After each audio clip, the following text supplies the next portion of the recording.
Welcome to ISRA League's Grand Touring Championship.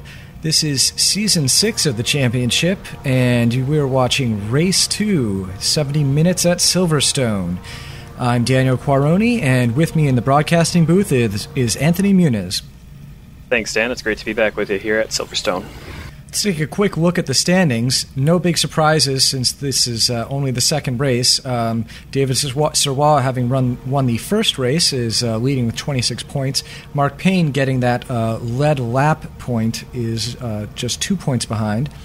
In the GT1 category, it's a little bit different. Clint Vigas, having not led any laps, has a bigger gap to Timothy Stoll, the winner in GT1 from Spa. And then a similar situation over in GT2 with Kevin Parrish having 26 points, James Cullen 4 points behind, and actually Todd Carver also 6 points behind. I believe that was from a clean driving bonus. All right, let's take a look at the track map in a moment. There we go. And it's going to be a difficult track, I think, with traffic. This one in particular has lots of high-speed corners. It's going to make the LMP's job quite difficult. Copes in particular, if you get stuck behind a GT right back there, it can cost you 3 seconds on your lap time. Yeah, definitely. Also, you have to be careful when you're going through corners such as Maggots and Beckett's.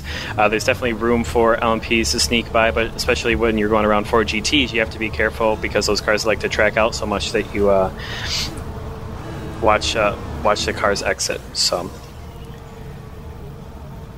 That's right. At the same time, though, there is an opportunity to get by them on the outside, and in some unconventional places. In 2 places here, you can go around the outside, which is nice.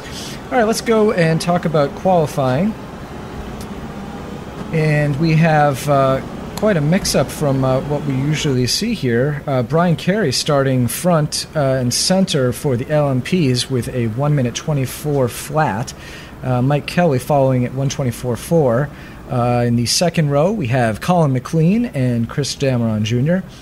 Running fifth is David Serrois, so quite a poor qualifying showing there, at least by his standards. And running alongside him is Jeremy Burris. We've got Ryan Corns and Chuck Chambliss.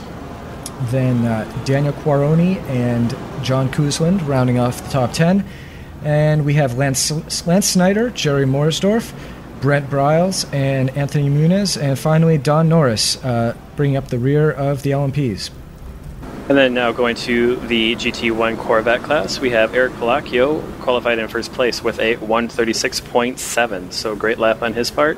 Timothy Stoll will be starting right next to him with a 136.05. Second row is Don Hunter with a 137.4. Giles Moret with a 137.9. Alex Uleri will be rounding out the top 5 in the Corvettes with a 138.04. Clint Vigas, John Middleton, Marty Jeffries, Mike Taylor, and Sean Cuthbertson will round out the top 10 for the GT1 class. Carlos Passos will be starting in 11th. Julio Palacio will be in 12th.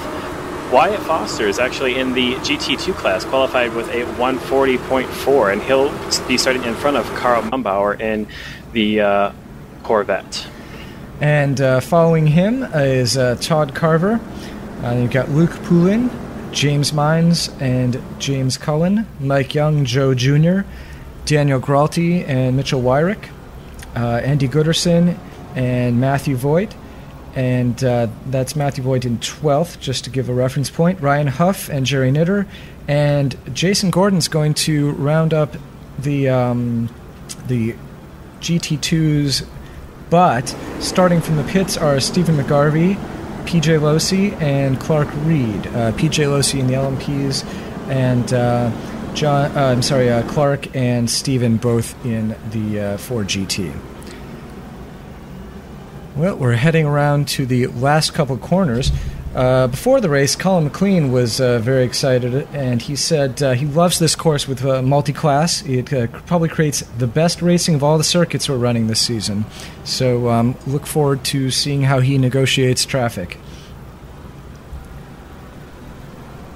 Coming around the final bend onto the front straight, the pace car has headed into the pits, and they're putting on the gas, and we are started. Green flag, with Brian Carey getting quite a nice lead out there, and Mike Kelly following, and a good pack all the way around there. Looking now at Kevin Parrish running in second. Well, it actually looks like, yep, he's right behind Wyatt Foster there.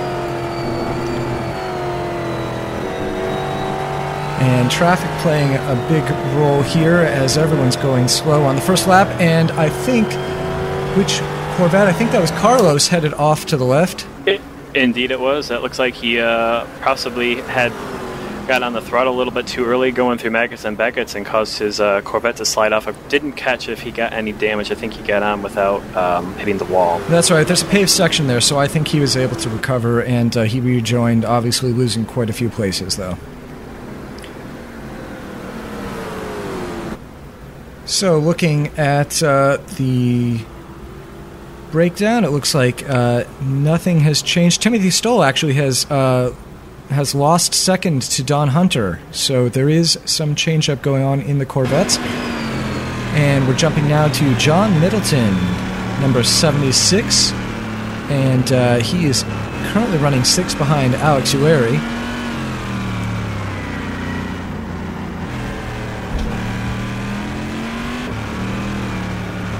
Heading through Luffield.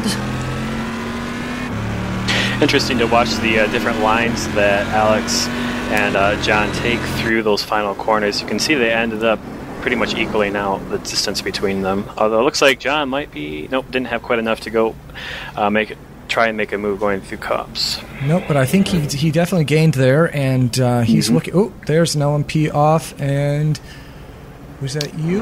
I can tell you, yes, that is me. That was a very poor mistake on my part, just pushing too hard going through. Never had any practice with that, but it's just dipping a couple tires off Copse and sent the car around. Yep, LMP is very sensitive to putting their tires off wide. And it looks like Luke Poulin and James Cohen are both very close together, as are Todd Carver and James Mines. So hopefully we'll get to catch some of their action soon. But in the meantime, John Middleton still sticking right behind Alex Uleri. Let's look at what the split there. It's 1 second difference there. And we're going to switch now to watch Timothy Stoll as he hunts down Don Hunter.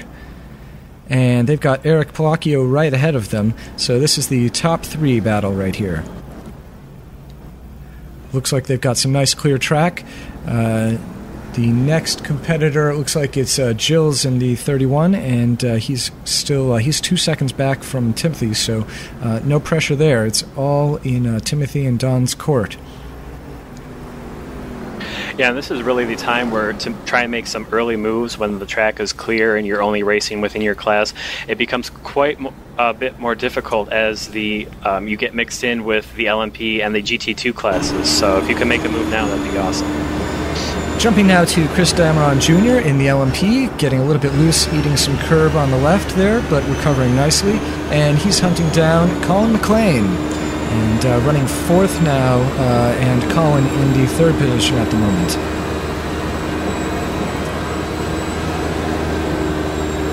That's a flat-out section for the LMP, one of the key places where the LMP just overtakes the other classes so very fast. And you can see Jeremy Burris is also right behind Chris, so this is a good battle for 3rd, 4th, and 5th in the LMP class. And that looks like John Kuzlin as well, right behind them. So this is a great 4-car battle. And Mike Kelly is really not all that far ahead of them.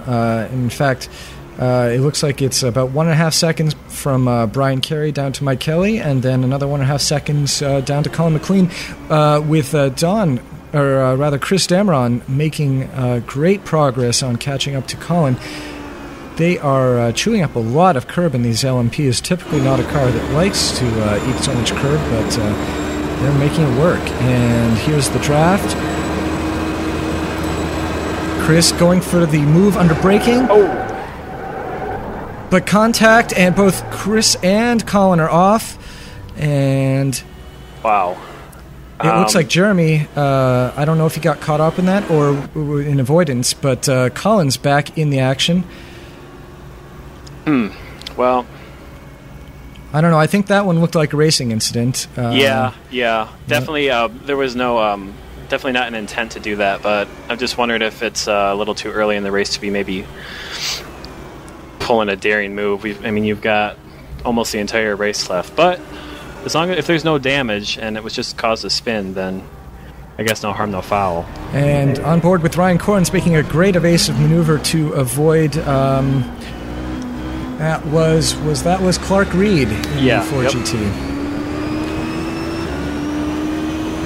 But that's going to cost him some time, and I know that there I am taking advantage. I went around the inside, he went the outside, and that put him on the grass, and that gave me the opportunity to move into fifth position at the moment. We're going to jump to Timothy Stoll, unfortunately getting a little bit of a reception issue at the moment, and there is Clark Reed after having spun, heading into the pits. Going back to that move between Chris Dameron Jr. and Colin McLean, it looked like he had it under braking. It would be nice to see a replay. I'll have to add that from the outside. But he may have been going deep on braking, but he was definitely in the passing zone.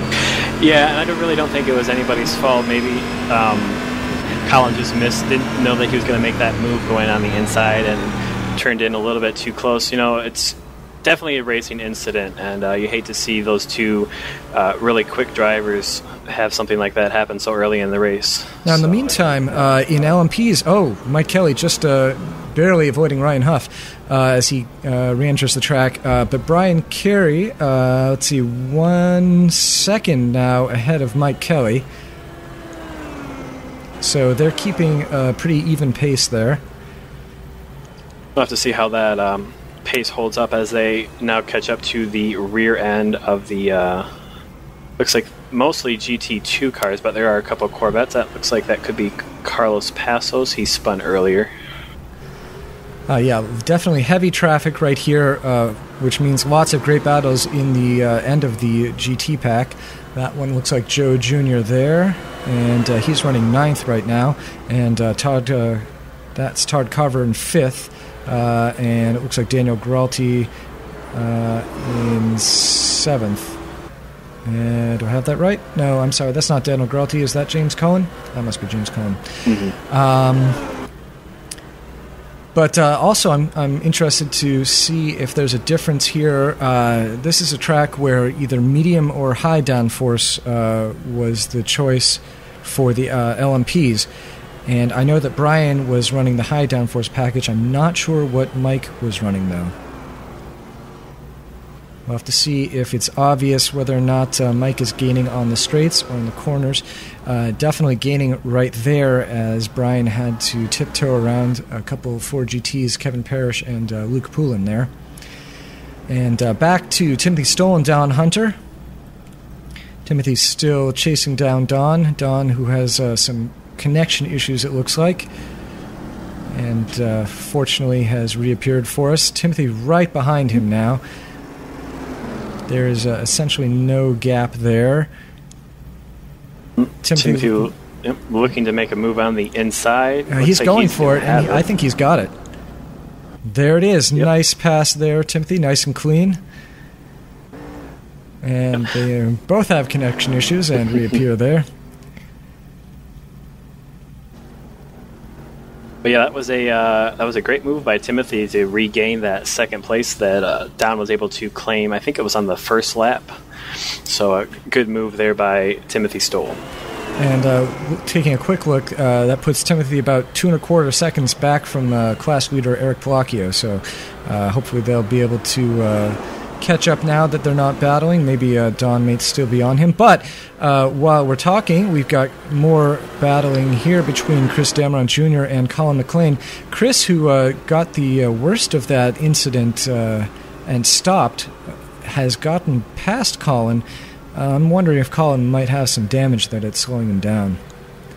Yeah, that's definitely a possibility. Just looking visually on Chris Dameron's car, there doesn't appear to be any aerodynamic damage. So as we can see him making his way through GT traffic, his car seems to be working quite well still. Yep, and he's catching right up to Ryan Corns. And Ryan going wide around the Ford. Let's see if that works for Chris, who took a narrower line.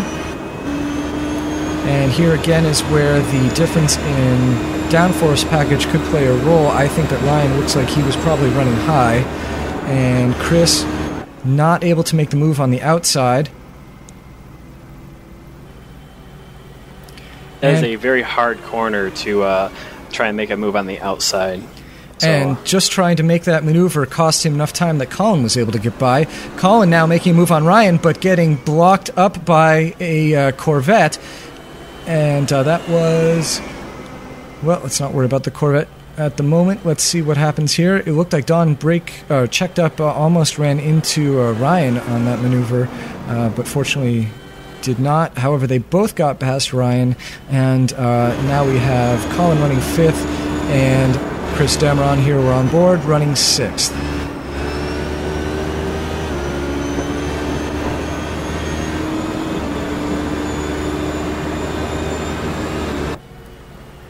That looks like Ryan Corns spinning. Yeah, and I'm wondering what could have caused that. It's a relatively safe portion of the track. There's a Corvette there off. Was that Clint Vigas? I think it Yes, that was. Yep, that was Clint Vigas.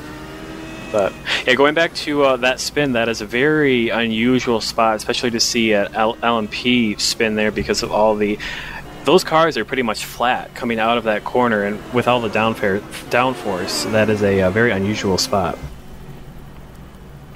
Well, there was a Ford GT there, so it's possible that he thought he could make a move and got on the brakes hard in avoidance and spun that way. In the meantime, we've got Colin chasing down some Corvettes. And Colin is the moment 7 seconds down now. 6 seconds, nope, 7 seconds from Jeremy Burris. Although that doesn't look like it's Jeremy Burris ahead of him. No, that is... that's Chuck Chambliss, yep. Isn't it? Yeah. Yep. That's got to be a lap down there. Yeah, Chuck is running a lap down at the moment. So obviously something happening there to ruin his day. Mm-hmm. And you can, just going back to that straight that Colin was on, you could see the Corvette was actually overtaking Colin McLean on the straight as they came into the corner. So most likely Colin currently running a high downforce package at Silverstone.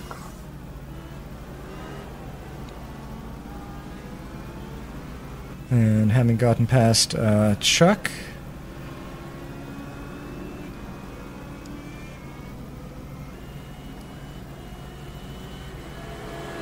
currently running 5th. I'm going to jump now to Andy Gooderson.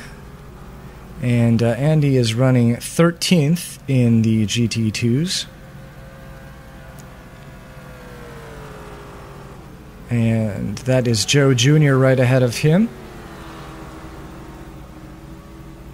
Andy gaining quite handily as Joe goes wide, and there's the pass without any complications or really any drama whatsoever. Just looked like Joe had overshot his braking point. Luckily he didn't go wide because that would have cost him even more time, but definitely opened the door for Andy Gooderson to be able to easily make the pass for 12th. And looking now at Julio in the number 91 Corvette. He is hunting down Mike Taylor. And we have Jeremy Burris right there in the mix, getting by them, though, so he won't be a factor as the LMP is quite a bit faster in this section.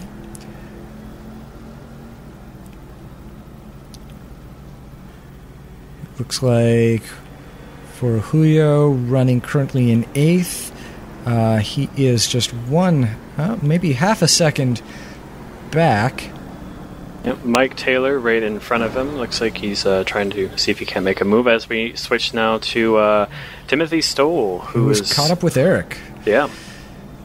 From one Palacio to another. That's Eric and Julio being brothers, both running in the Corvette this season. And on board with Timothy. Feathering that throttle as he heads through the corner. And Colin making around the outside. That probably cost Timothy a little bit. But let's see what happens here as Colin is actually losing time. You can see losing position to Timothy, but he goes around on the inside on Eric, and that's going to slow Eric down and give Timothy an opportunity to catch up. So with multi-class racing, what goes around comes around, or it happens to everyone, something like that.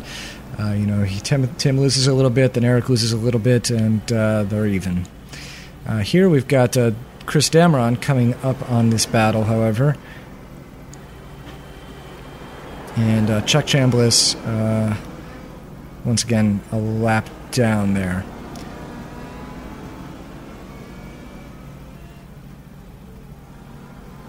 And splitting the battle for first, but going on the outside, that probably won't impact... Oh, it will impact Eric, as he's not able to track out the way he'd like to. Tim able to get on the gas better. Let's see if it makes enough of a difference, though. Eric probably also being slowed down there on the straight by Chuck. And both of them going wide. Eric going even wider, but gets on the track, doesn't have a problem with the car. Sometimes if you get the car out there, it will cause it to start spinning. He's able to maintain his speed for the most part. You can see Timothy able to catch up a little bit, but... Right, well, he got off the AstroTurf and over back onto the asphalt on the other side, so that was the key to his survival. Yeah, if you're going to go off there, you'd much rather keep sliding wide and go into the asphalt there, because if you try and keep the car turned on the AstroTurf, you're much more likely to spin. And John Kuzlin going through has closed this battle up once again.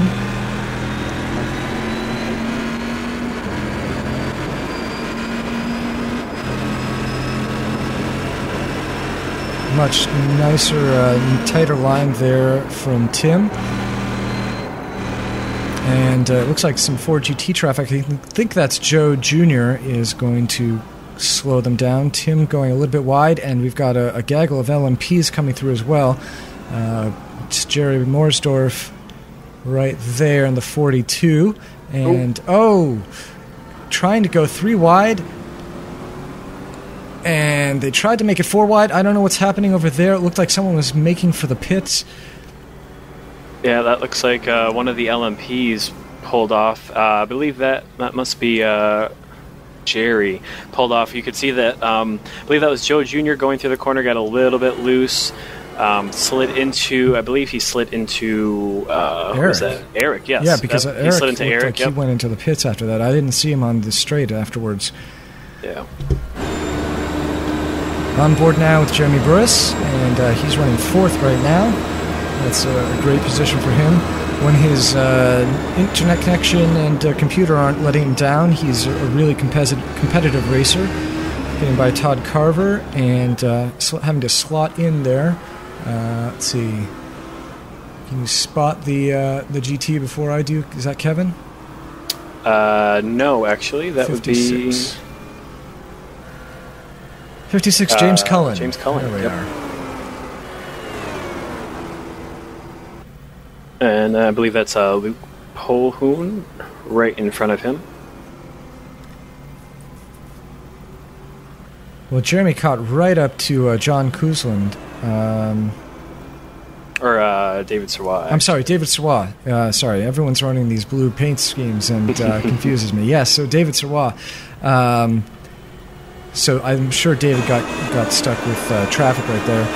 Looking backwards, though, now from the gearbox cam on Brian Carey's first place car, looking back at Mike Kelly, and Mike trailing by just under a second now. So it appears the GT traffic hasn't done too much to either hurt or help the distance between these two drivers. They seem to be maintaining a fairly equal pace, although Mike might be getting through this last portion of the track a little bit better. But Brian Carey is able to pull out a bit of distance as they head onto the front straight. Taking a quick look at the standings, though, David Sirwa in third. He's 15 seconds back from Mike Kelly, from Brian Carey. So there's a huge gap between second and third place.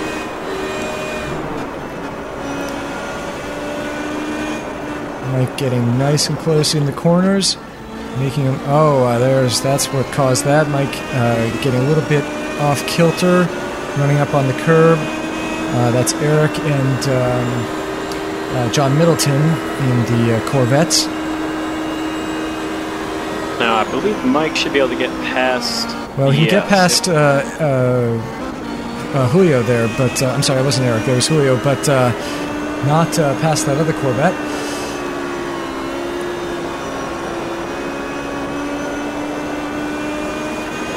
Mike being very aggressive, trying to keep pace here with Brian. And that looks like Daniel Gralti. Yep. And that should be Joe Jr. Either that or Jason Gordon. Didn't get quite a good enough look. They do have similar paint schemes, so you have to go by the number on some of those cars. But look at this. We have John Middleton is in the 76 here, racing with Julio, and right ahead of them is Mike Taylor, and Marty Jeffries ahead of him. Oh, and who was that? I think that was Marty. Yeah, that was. Yep, Marty Jeffries spinning. I don't think he ended up going into the pits, but it looked like he was close to taking an unscheduled pit stop there. And that's going to move John up. He's now running sixth.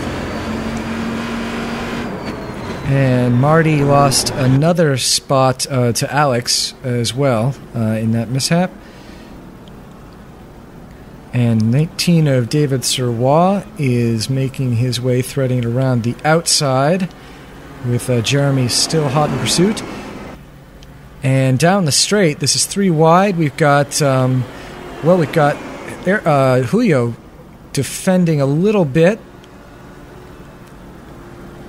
Great work there with Daniel Gralti and Julio going 2 wide through the turn. We would be looking now at Mike Kelly, but are getting some connection issues.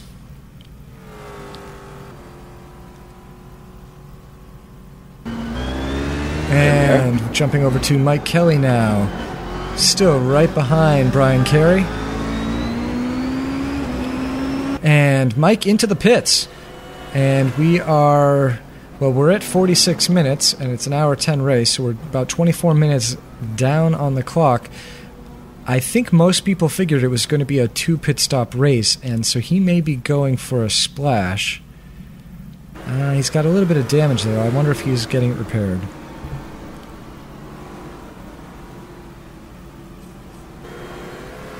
Looking now at James Cullen in the number 56 Monster Ford GT as he chases down Luke Poland. And this is for, I believe, third, the battle for third. That's right.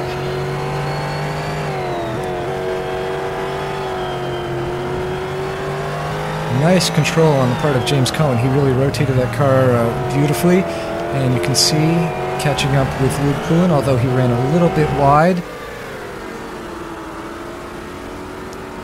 His entry to Woodcote was a little bit narrow, but it looks like it hasn't hurt him.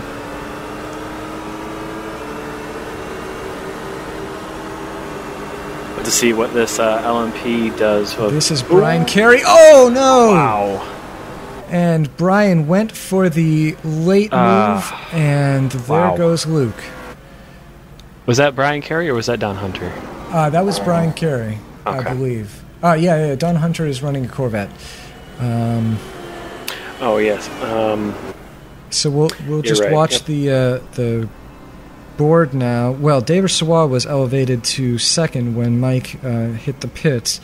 David's running 12 seconds back from Brian Carey, so we'll see if he's able to keep that pace or if that collapses due to damage.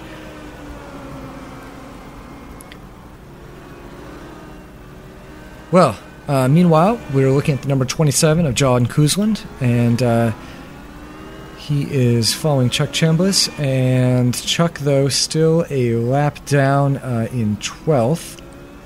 2 laps down, actually.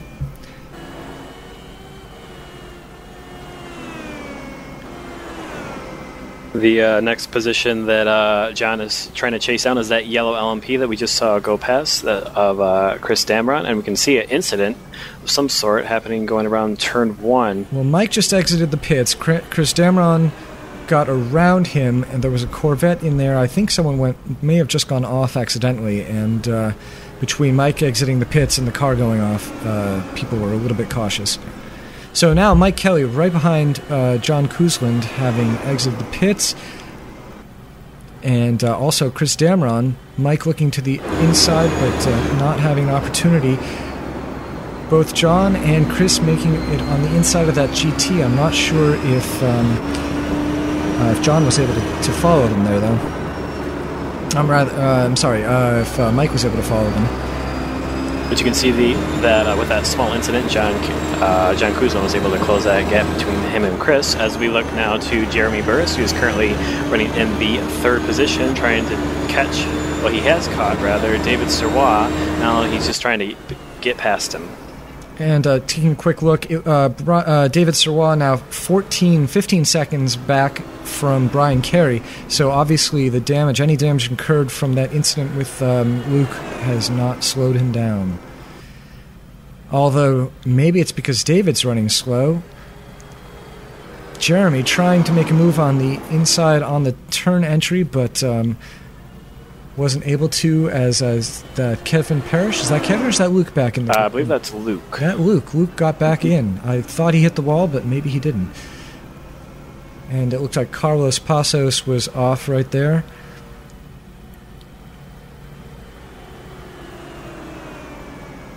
And that may have been race over for him. An incident we didn't see was unfortunately he slid across in Brooklands and caught up with, ran into a GT, Ford GT, and then that got pushed into me. So that was the end of my race and the Ford GT, but Carlos was able to push on. Looks like that may have finally ended, however. It was a good maneuver by Jeremy Burris, but able to thread those 2 Ford GTs going out of the field.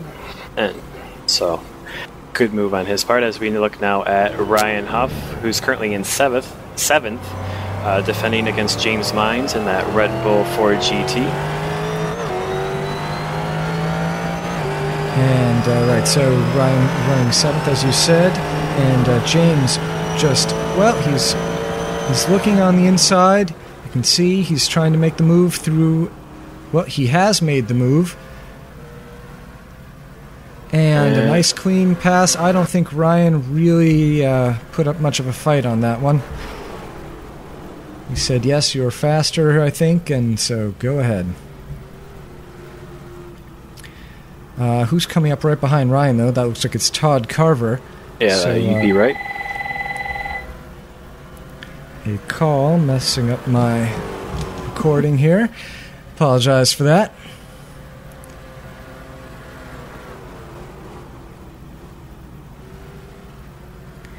Todd in the Deechwork Ford GT was going to look for a possible move, but Chris Damron came up and took up enough track that I think he decided to be cautious. We've got John Kuzlin and Chuck Chambliss.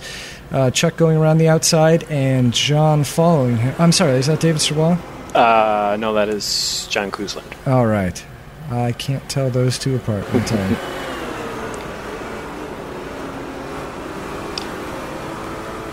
And what that has done right there, well, I thought it was going to be a move from Todd, but it looks like he wasn't able to make that corner.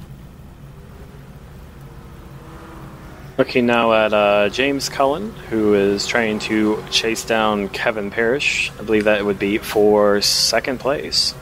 That's right. James Cullen right now running in third. Mm-hmm. The red Ford GTC right there is currently a lap down. That is either... I couldn't see the number, but that is either... I believe that is Jason Gordon. That's the number 99. Yep, that's Jason Gordon. And Jason letting him by, no problem. So with just 39.5 minutes left in the race, let's take a quick look at the standings. In the LMP category, we have Brian Carey still leading, with David Sirwalla closing the gap a little bit, 13 seconds behind, and Jeremy Burris, as we can see, right behind him. Colin McLean and Chris Dameron Jr. round out the top 5. In GT1, Timothy Stoll is the class leader. Don Hunter is about 17 seconds off of first place. Julio Palacio in third, as we see a great pass there by Jeremy Burris. Alex Uleri is currently in fourth position, 43 seconds off the lead, but only 3 seconds off third place, Julio Palacio. Giles Moret is currently... Oh, now Marty Jeffries is being shown in fifth position. Must have just made a move on Giles. Carl Mumbauer in seventh, Mike Taylor in eighth, John Middleton in ninth, and Eric Palacio currently in 10th, 2 laps down. Or 4 laps down, rather. So obviously the damage Eric sustained probably pretty significant. Well, it's not clear if he's running in the pits or not. Rather, if he's in the pits. I think probably he has called it a day as John Middleton ahead of him is 2 laps down in the pits, and I don't see Eric gaining too much on him right now. Okay, well, let's quickly look at the GT2s, and we've got Wyatt Foster leading, Kevin Parrish 19 seconds back, James Cullen right on his tail, Mike Young, and then Matthew Voigt running in fifth. David Sirwalla now coming into the pits from third place, and that's going to let, well, Jeremy, he came in from second place, so that's going to let Jeremy by into second. And the real question is, with 37 minutes, I don't think he can make it on just one more pit stop. And in fact, that was his comment. Well, we can get into detail about David's comments later, since I have them slated to see. He talked quite a bit nicely about it, but he looked like he was going to make a two-stopper.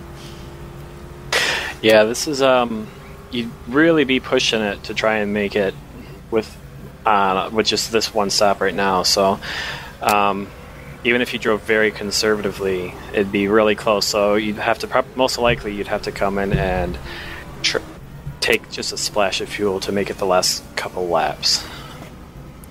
And David is exiting the pits there, and also John Kuzlin heading by. John in fifth and David in sixth. That's Timothy Stoll in the 77. As David, well, he's pretty aggressive, but he's got a reason. He wants to get back and catch up with John there.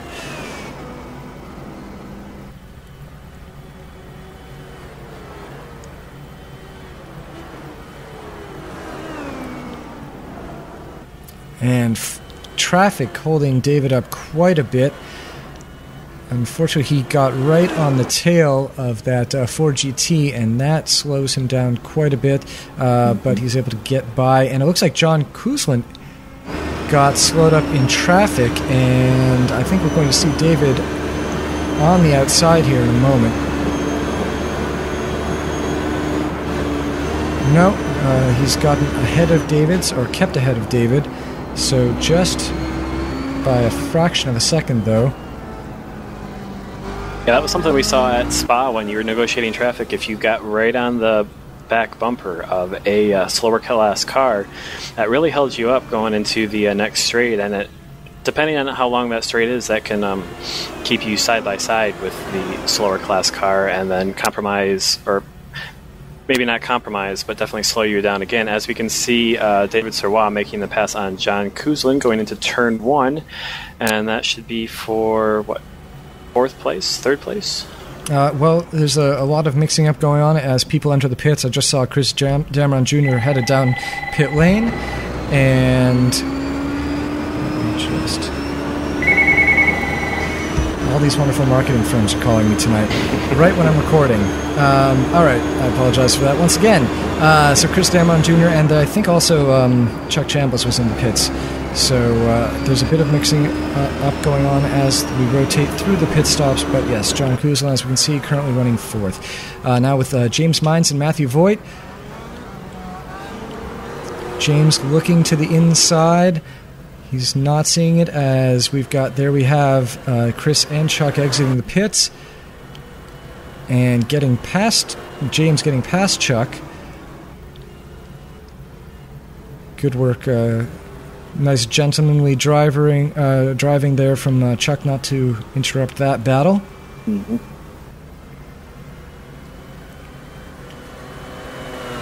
James, looks like drafting off of Chuck there. Not too far behind those two Ford GTs is Todd Carver too, in that Dietz-Werks car. But now looking at Alex Uleri, and he is, well, he's got Todd Carver in between himself and Eric, but right now running in, well, I've got him, yeah, he's running in 3rd. He won't get the lights until he crosses the start-finish, so he must have made some passes, probably late in the pits, I imagine. Even though the Corvettes don't need 2 pit stops, I think probably they'll be mostly pitting around now.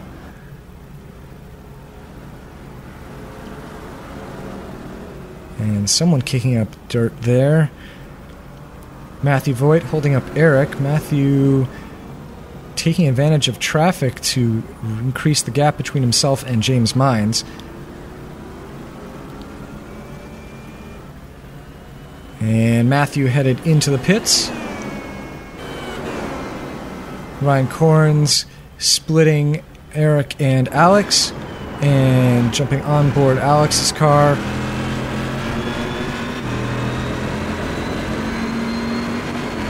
Good heads-up driving by Julio Palacio there, as we saw Ryan take the inside there. You could see that he made sure that he stayed wide to make sure there was no contact between them.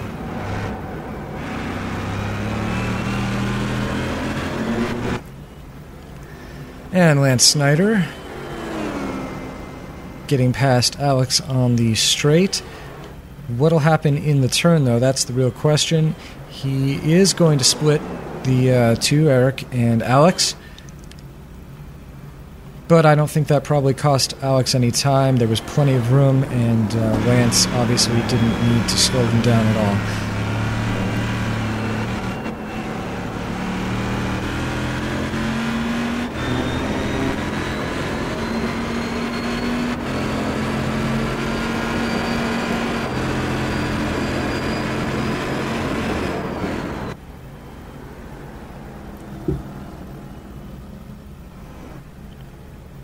If Alex has already made his pit stop, he's currently moved up 2 spots from the 5th place that he qualified in, so good work for him, for Alex. So we can see Brian Carey looking to make a pass on the outside of Alex. And that's one of those places on this track where an outside pass works pretty well, since most cars want to hug the inside. That is the GTs and the Corvettes want to hug the inside. Doesn't really interrupt him. And we're going to look now at Marty Jeffries. He's right now running in 6th.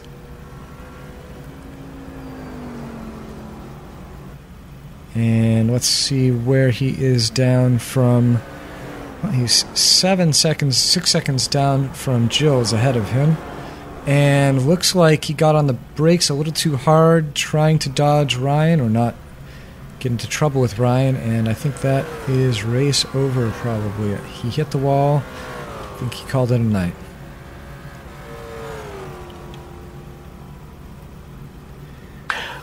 I think we're probably... there we go, looking at Todd Carver now. Can see he is still trying to make up that distance between him and James Mines.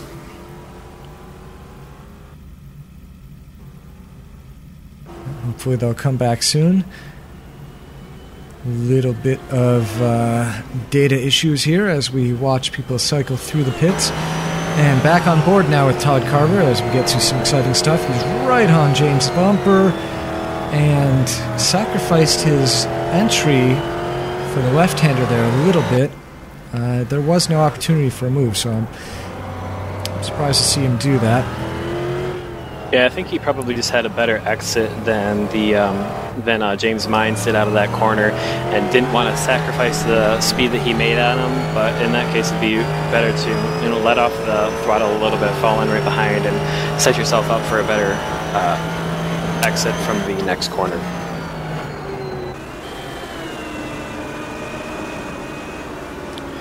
Well, we're looking now at Ryan Corns, and Ryan is doing battle here with Brent Briles, although I think he didn't really...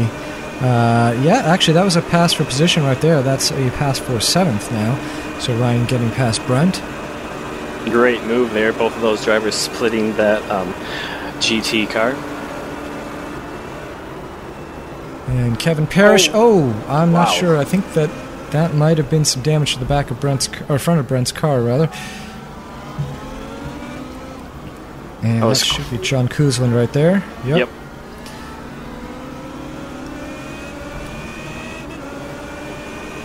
And let's just look and see. Brent running 6 seconds down. He's lost a position to Lance, so yeah, I think he took some damage there. He may be headed for the pits, and hopefully it's not game over for him. A little bit of trouble with traffic for Brent. And Ryan getting alongside John as John doesn't fight him at all at turn entry. And Ryan getting by without any trouble. Yeah, it looked like John got held up a little bit by that poor GT, and that, I guess that really cost him his speed through Maggots and Beckett's, and Ryan Corns just drove right past him.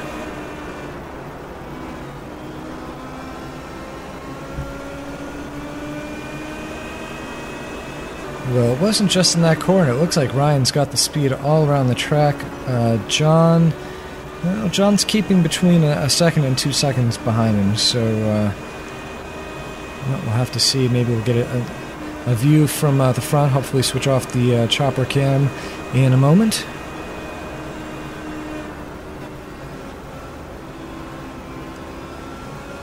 Oh no, now John... Oh, Brian Carey spinning. And this Lance, is our race leader. Lance looks like he was involved there, as he was also spinning off track, and that's going to put Jeremy Burris ahead of him. David Swaz far enough back. Well, no, he's not. He's 2 seconds back, and there he is. So Brian getting a feel for the car now. Yeah, he's definitely got some damage. That was too slow to be running that wide. Mm-hmm. And you can see it's sort of wiggling back and forth. Yep, he's fighting the wheel to keep it going in the direction. Yep, and there he's headed into the pits too. So. Oh, that's a pity that he got caught up with some lap traffic there, and not quite sure what happened, obviously, but an incident. That's a pity. Well, let's see if he pulls back out or if he calls it a night. Meanwhile, we are watching the race leader now, Jeremy Burris. And he has David Swa just about 4.5 seconds back from him.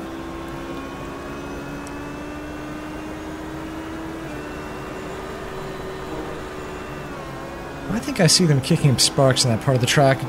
Jeremy losing it. Wow. Oh, he lost it hard. Yeah, and that should be the end of the race for... Oh, and as we see Alex O'Leary going wide, I believe that is that Chapel. He goes off.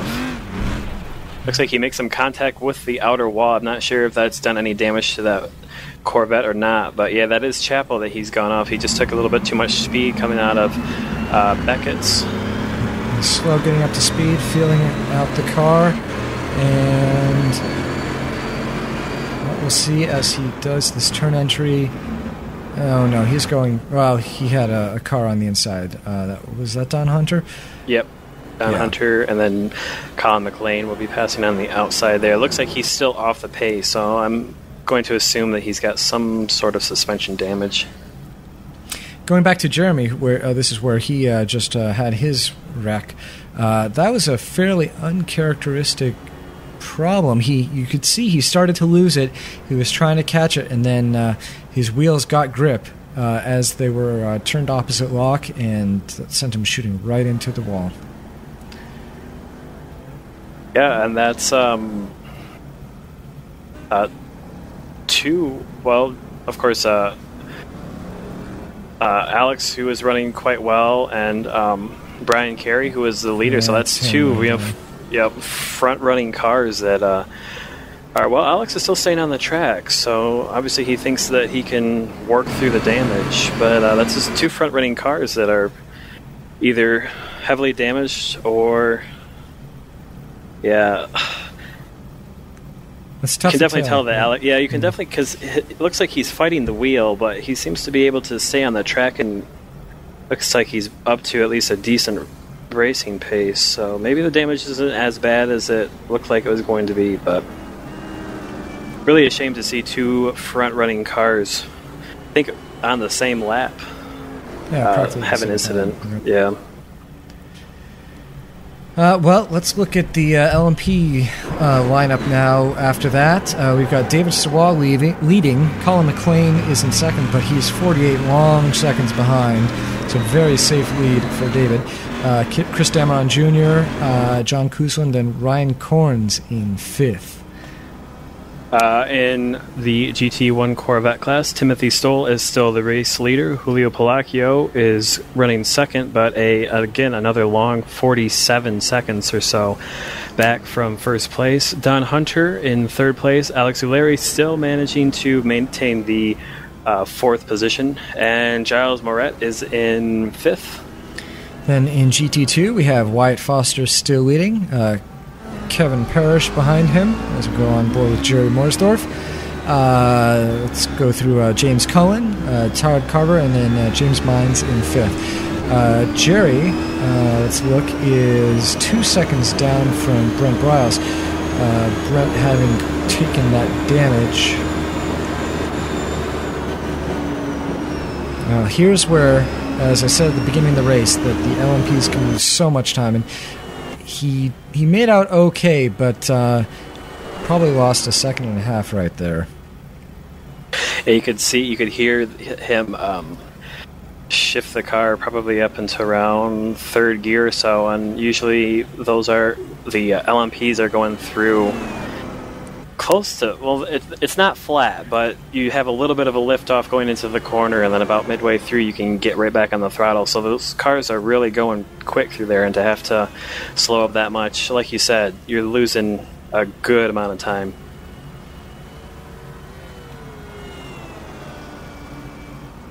Going on the outside, that's one of those corners right there where going on the outside is the right choice for the LMPs. Again, the other cars wanting to hug the inside. Well, even the LMPs would prefer to hug the inside, but if you've got to get around them, the outside's the way to do it. And if you do have a miscommunication with a slower car and they do track out, there is that very large concrete runoff that you have the option to either to take to get out of the way and sneak by, or brake and take a different line through there. So definitely a safe area to pass and on the outside. And we can see the difference there between Brent and Jerry. It's closing just a second now as they head through turn one.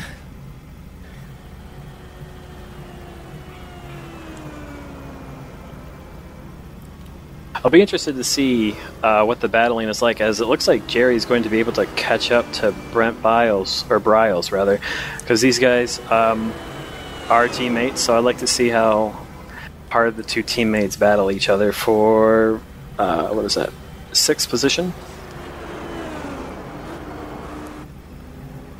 Well, hopefully out on track, they may be teammates. They'll look out for each other a little bit, but hopefully they'll battle as hard as they would for anyone else.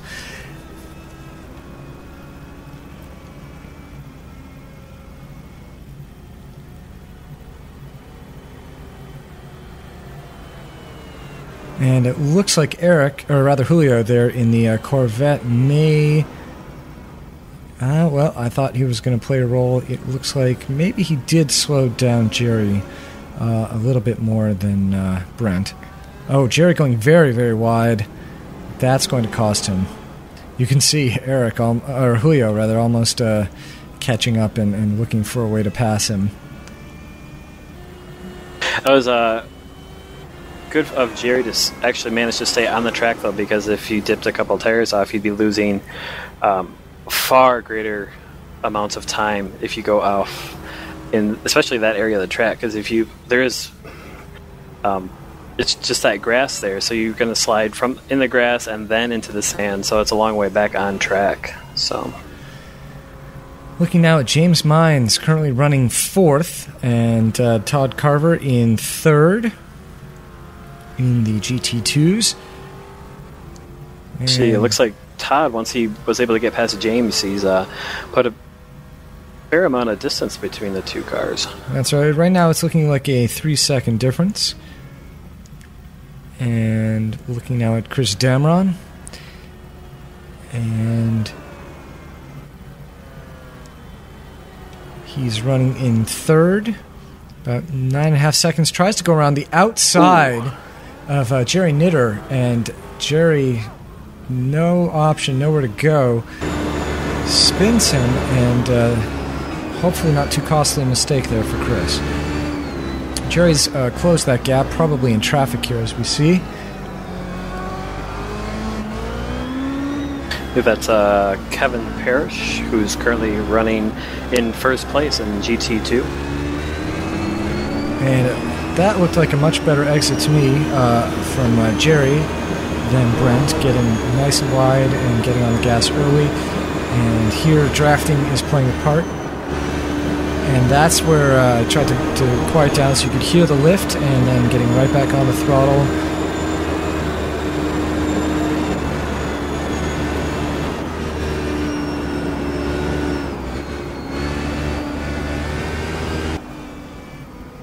Looks like they're fairly evenly matched through Maggots and Beckett's, but maybe Brent getting a little bit better through Chapel.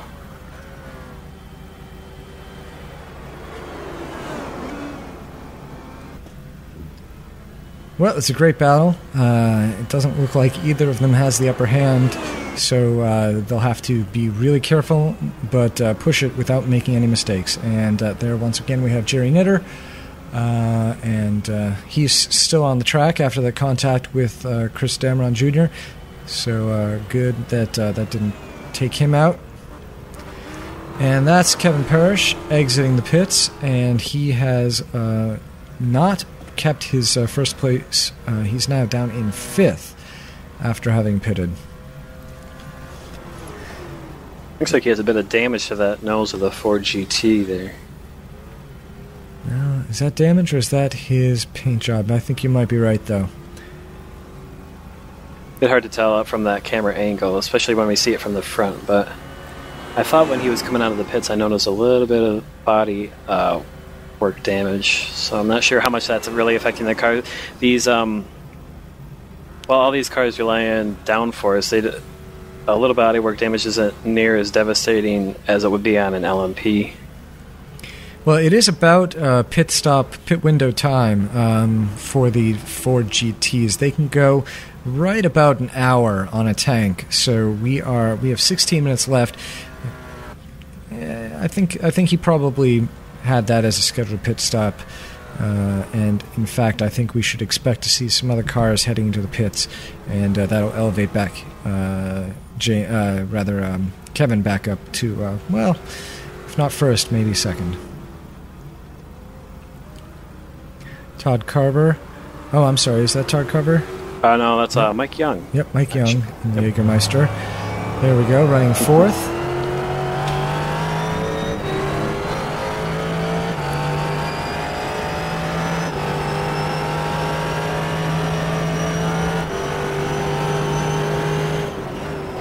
And from the rear view, it looks like he's managed to get a big gap, but it's really not that large. Just a fisheye view there. Kevin Parrish right on his tail.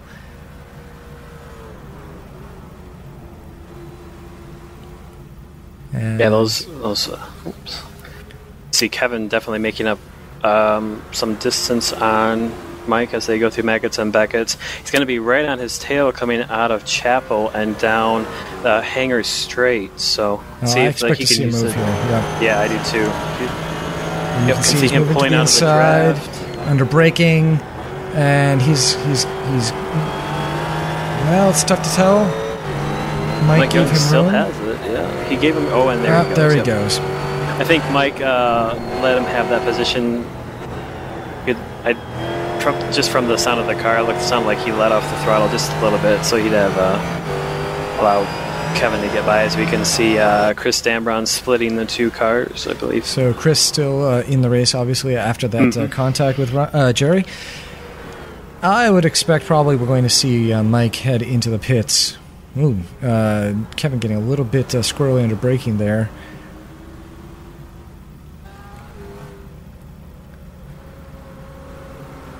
So we'll see here. I'm expecting that Mike has not made his pit stop. And let's see if he heads for the pits. No, he doesn't. He's out for another lap. Well, I would guess they've got one, maybe two more laps of fuel left in them. So it's possible that we could see him go for a couple more. And Colin McLean here, getting ahead of Jills as they head through right and left hand sequence. Let's see. They got names. Ooh, Abby, and that was Abby. Very close there. You could see who was that just went off in front of Colin. That was a very close call. That was I believe that was Marty Jeffries in the 47 SRN Racing Corvette. Close call there for Colin. Well, we're back with Jerry and Brent, and their battle is still neck and neck here. As, well, yeah, it doesn't look like Jerry had any problem getting around Carl. Well, yeah, that was Carl. Well, it could have been Mike Young. I can't tell. They're running the same pit scheme. I think that was Mike Young because I believe they just also got past Kevin Parrish.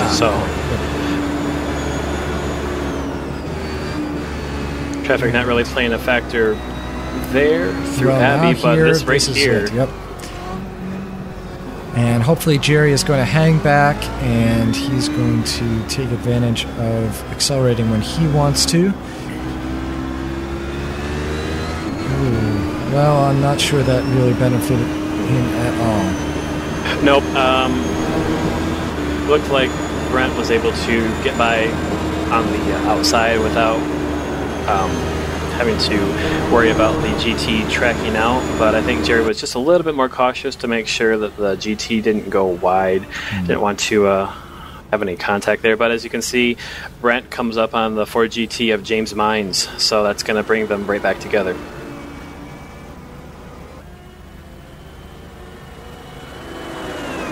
And one thing I noticed as they went through Copes there was that they are running low fuel loads at this point, probably getting ready to make their second stops pretty soon, and that means they're going quite quickly through those corners. He just barely lifted.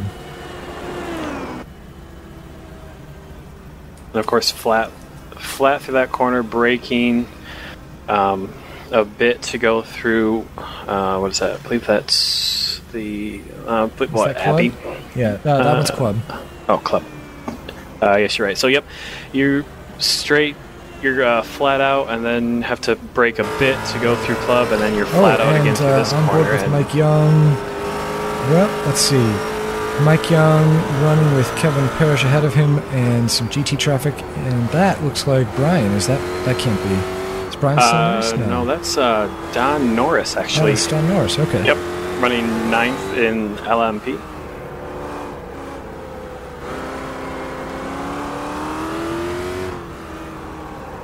Let's see.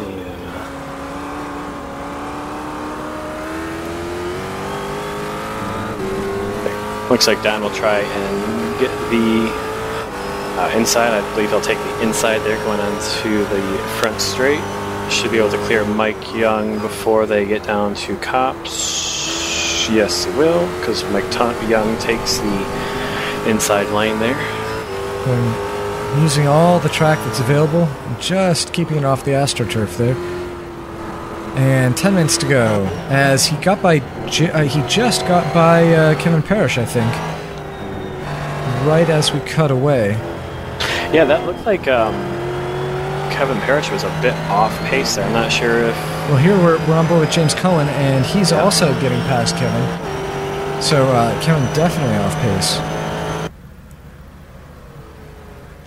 Kevin now, yeah, I'm not sure. I wonder if that was there was an incident that we didn't see, and there must have been. He's got enough damage there. And Jason Gordon is ahead there, but he is running 11th, 4 laps down. So not a position move there. Back now again with Jerry and Brent as they keep their battle going. At this point, I think they've been fighting just like this for at least half an hour. So really the most exciting and fun way to race. If you had to be in anyone's shoes, I think you'd want to be in, well, depending if you prefer to be ahead or behind Jerry or Brent's place for this race. Yeah, these guys seem like they're quite evenly matched. One guy will be a little bit better through one portion of the track, and then another guy will make it up. Really, whenever we've seen somebody that's able to pull out a bit of a lead over, and I think Brent's been leading almost the entire, as we see a Ford GT, or a Corvette go quite wide. Is that Sean Middleton? Was that a purple Corvette? That was either John Middleton or, yeah, I think it was. I think you're right. Not sure if he had any damage there or not, but just going back to Brent and Jerry, it seems like whenever one is able to get a bit of a lead, then traffic may play a part and bring them right back nose to tail like they are right now. So this has been a great battle to follow throughout the race.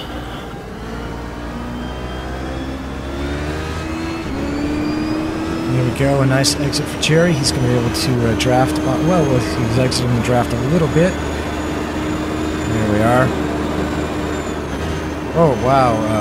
Brent going very wide. He dipped a left rear off. Fortunately, didn't spin as a result, but now just letting Jerry by. Well, that was very bizarre. Dipping those tires off, you definitely wouldn't cause you to lose that much speed unless you really had to let off the throttle going through turn 1, but I don't know, it seems like a little bit more distance lost than I would expect to see.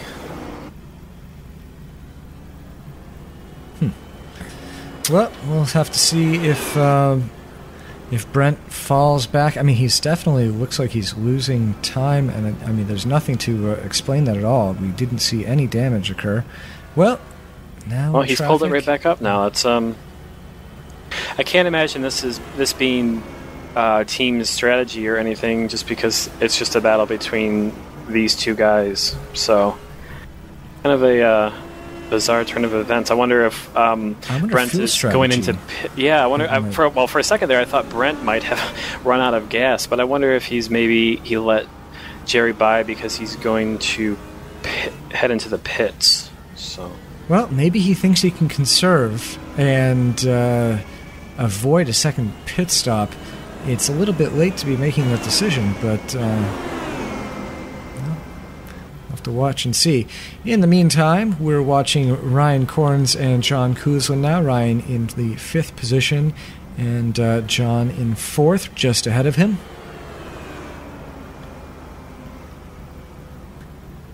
And Jerry Knitter letting them by. It doesn't look like anyone got a particular advantage through there, though.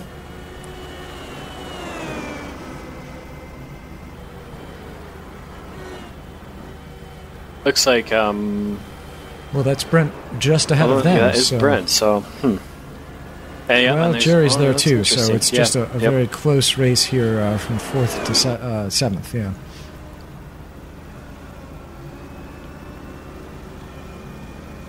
And, well, I think traffic may be playing a role here. Oh, he's not sure where to go. John Kuzlin will sneak by for 4th place.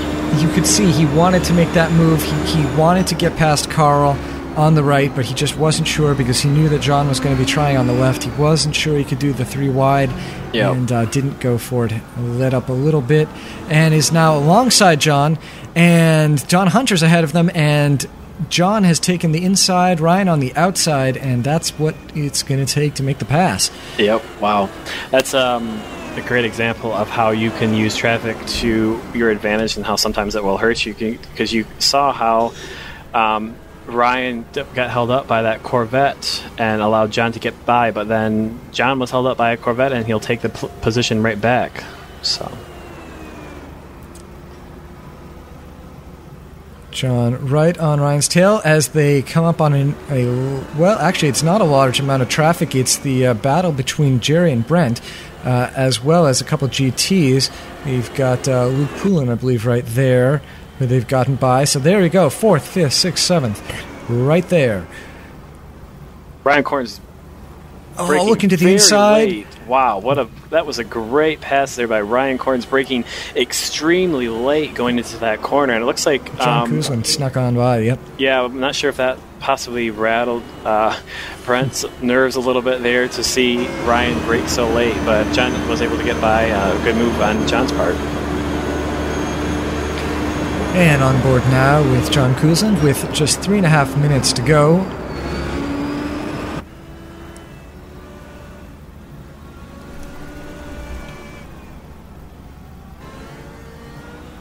And it looks like he's lost some ground to Ryan, and Brent is right behind him. And we're going to switch now to Matthew Voigt here in the number 25 Dirt Devil car. He has Joe Jr. right behind him. And I believe Joe is on the... Yeah, Joe is lapped, isn't he? Yep. But Luke is... Well, that is a battle for a position right there. They are on the same lap. And as we can see, David Serwa sneaking his way between the two cars as they head down to Magan and Beckett's. Still leading there, David. And that is Carl Moonbauer, I believe, right behind them in the 37. And he's getting a little bit held up, but we'll get past Matthew definitely. Yeah, no problem. He'll get past Luke as well. Oh, no, I'm wrong. He's going to have to slot in between.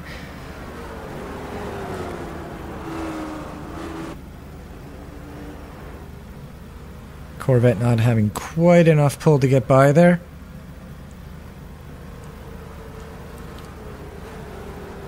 And that's Wyatt. Wyatt is looking to lap them now from first place. And let's see, Matthew is going to let him by. Well, I thought he was. It looked like he was giving him the inside, but he did not. He says, I'm in a close battle here. Wyatt, you don't have to worry. You got 51 seconds, but there it looks like he's going wide to let Wyatt by, and hopefully going to draft off him down the straight.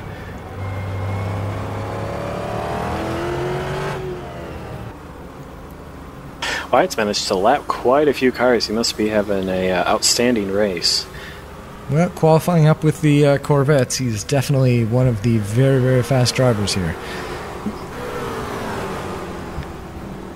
And here, Matthew Voigt, as I suspected, was hoping that Wyatt... Oh, no! Oh. Was that contact, or was that just... I think that was just getting on the brakes.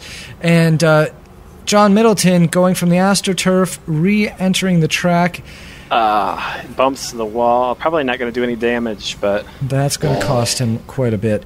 John Middleton, well, he was running. We've got him in 7th now. I'm not sure if he got past in that. I think he probably did.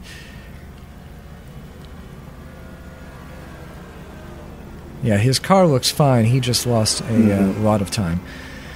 And with 22 seconds remaining, we are watching our race leader, David Serrois, as he heads around for the last time.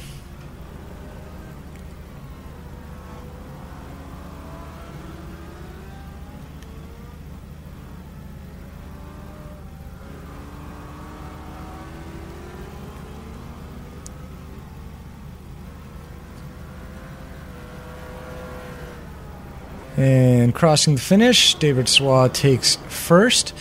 We've got Timothy Stoll in the 77, crossing for first in GT1. And there's Colin McLean and Wyatt Foster. Wyatt in first, Colin running second.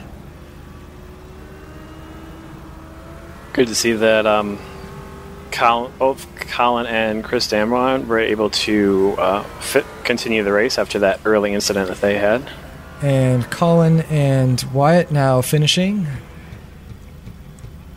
So we have in LMPs, we've got David Serrois and Colin McLean.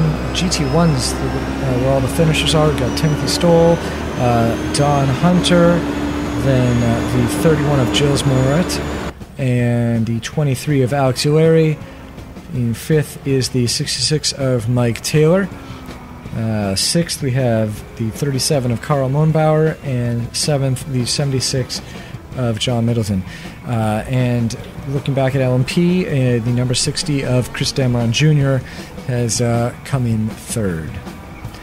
And finishing up the battle between Jerry and Brent. Jerry ahead of Brent by just a touch, and right behind John Kuzland. But that's how they're going to finish right there, with John Kuzland, 27, in 4th, and the 5 of Jerry... Ryan Corns, in 5th. Looking at the standings, we've got David Serrois with the commanding lead in the LMP category. John Kuzland is taking up second with 36 points to David Serrois' 52. And everyone else is pretty well packed in the 20s and some in the teens. Good showing there from Colin McLean, who, after a poor showing at Spa, brings himself up with 24 points. Let's look at Timothy Stoll and Gilles Moret. Timothy Stoll now with a commanding lead over the rest of the field, 16 points down. But over in GT2, it's a much closer story, as Todd Carter is leading now with 42 points. And that's from Kevin Parrish having a rather poor showing in this race. And so there we have it. Let's quickly check in. David Serrois came into this race, sounds like a little bit unprepared. He made some downforce choices he wasn't happy with, and tried to conserve at the beginning of the race, which turned out to be a big mistake, because he found out that he did have to make 2 pit stops. But he was surprised by how hard he had to fight, and obviously if Brian hadn't had that incident, I think that probably David would not have finished first. Got any closing thoughts here? One, I think this was a great race that we had here. A lot of great action in all the classes, and it's going to be even more action when we see you next time at Laguna Seca. That's right. We're going to head west and go to the United States for a spell. And we've got, I believe, a 65-minute race at Mazda Raceway Laguna Seca. Well, thank you to our sponsors, Z1 Simwheel and ISRA League, and everyone who races in it. Got Timothy Stoll and Wyatt there celebrating a little post-race. And we will see you next time. Good night.